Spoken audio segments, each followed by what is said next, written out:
ఓం సాయినాథాయ నమ. అబ్బబ్బా, నిజంగా ఎంత అదృష్టవంతుణ్ణి నేను. ఇది వనస్థలిపురం వైదేహీనగర్లో ఉన్న సాయిబాబా మందిరం. ఇదిగో ఈ ఫ్రేమ్లో కనిపిస్తున్నవి మామూలు నాణాలు కాదు. సాయిబాబా తన నిర్యాణానికి ముందు లక్ష్మీబాయికి స్వహస్తాలతో ఇచ్చిన 9 నాణాలు.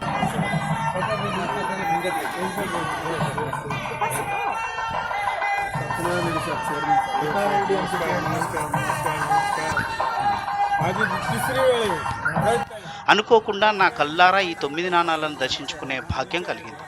ఎక్కడో షిరిడీలో సాయిబాబా భక్తురాలు లక్ష్మీబాయి సమాధి ముందు ఉండాల్సిన ఈ పవిత్ర నాణాలు మన హైదరాబాద్లో కనిపించడం చూసి నిజంగా నేనైతే ఆశ్చర్యపోయాను. అయితే ఈ నాణాలను ఆ లక్ష్మీబాయి బంధువులే దేశంలోని ప్రముఖ సాయిబాబా మందిరాల్లో ప్రదర్శిస్తూ వస్తున్నారట.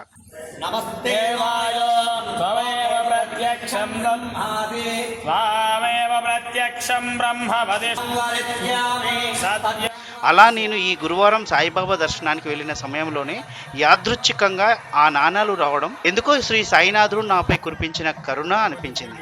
నేనైతే ఆ పవిత్ర నాణాలను కల్లారా దర్శించుకొని ఈ అదృష్టం కలిగించిన సాయినాథునికి మనసులోనే కృతజ్ఞత చెప్పుకున్నాను. అయితే కేవలం ఒక్కరోజో కొద్ది గంటలో మాత్రమే ఈ నాణాల ప్రదర్శన కాబట్టి మీరు వెళితే చూసే అవకాశం ఉండకపోవచ్చు.